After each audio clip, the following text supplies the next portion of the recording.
Imagine the most important bank in the entire crypto ecosystem. Not a flashy exchange, not a household name like Bitcoin, but a quiet entity moving billions of dollars every single day. I'm talking about Tether. I've seen it all. For nearly 25 years, I worked at the DOJ where I investigated some of the largest antitrust cases in the country. Now in retirement, I'm working for you. Welcome to the Antitrust Insider. Tether doesn't have FDIC insurance. It doesn't operate under US banking laws, and most people have never actually seen the money it claims to hold. Say this bank failed tomorrow. It could take down the entire crypto market in a matter of hours. Tether is the $110 billion giant that powers nearly every corner of the crypto world. And the question on the minds of regulators, economists, and even crypto insiders: is Tether the next FTX or something far worse? Segment 1, the rise of Tether, the shadow bank of crypto. To understand Tether's dominance, you first have to understand how money actually moves in the crypto world. Despite the hype about decentralization, crypto still needs something that acts like cash, a bridge between traditional money and digital assets. That's where stablecoins come in. Tether's flagship product, USDT, is supposed to be pegged 1-to-1 to the US dollar. So in theory, you give them $1 and they give you 1 Tether. That simplicity has made Tether the most dominant stablecoin on Earth, with a market cap north of $110 billion. That's more than the GDP of some countries. Right now, roughly 70% of all crypto trades worldwide involve USDT. Whether you're buying Bitcoin in New York, swapping altcoins in Seoul, or moving funds between offshore exchanges in Dubai, the odds are USDT is the grease in the gears. This matters because liquidity is the lifeblood of any market. Without it, prices freeze, trades halt, and panic sets in. In crypto, USDT is the liquidity. Without Tether, many exchanges would have a hard time functioning at all. But Tether's rise wasn't clean or controversy-free. In 2021, the CFTC fined Tether $41 million for lying about its reserves, for claiming every USDT was fully backed by US dollars in a bank, when in reality, that wasn't true for most of its history. Even before that, Tether faced accusations of market manipulation.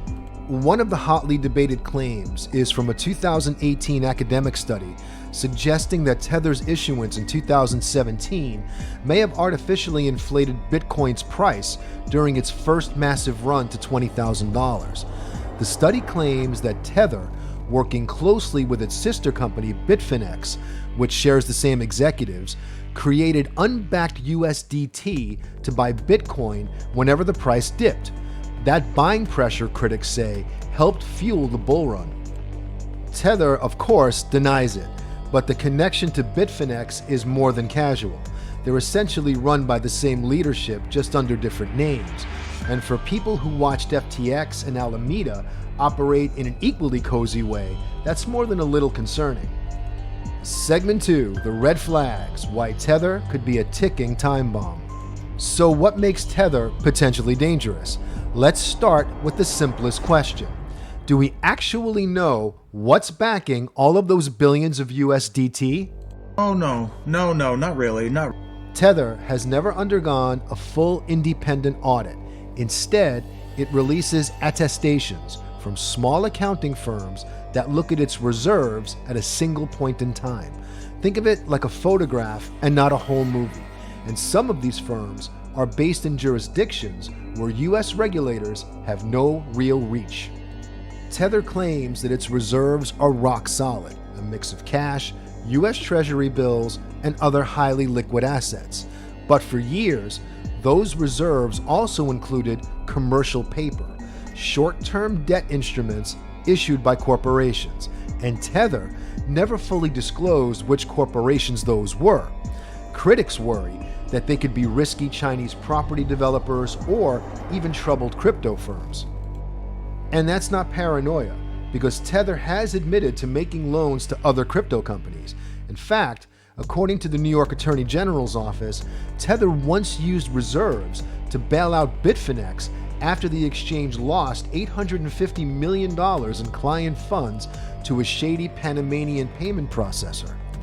If you're a regular here, this should sound familiar to you. This is the same kind of incestuous relationship we saw between FTX and Alameda Research. If you haven't seen that video, I'll link it at the end. Bottom line, it's offshore entities moving client funds behind the scenes and away from the eyes of regulators.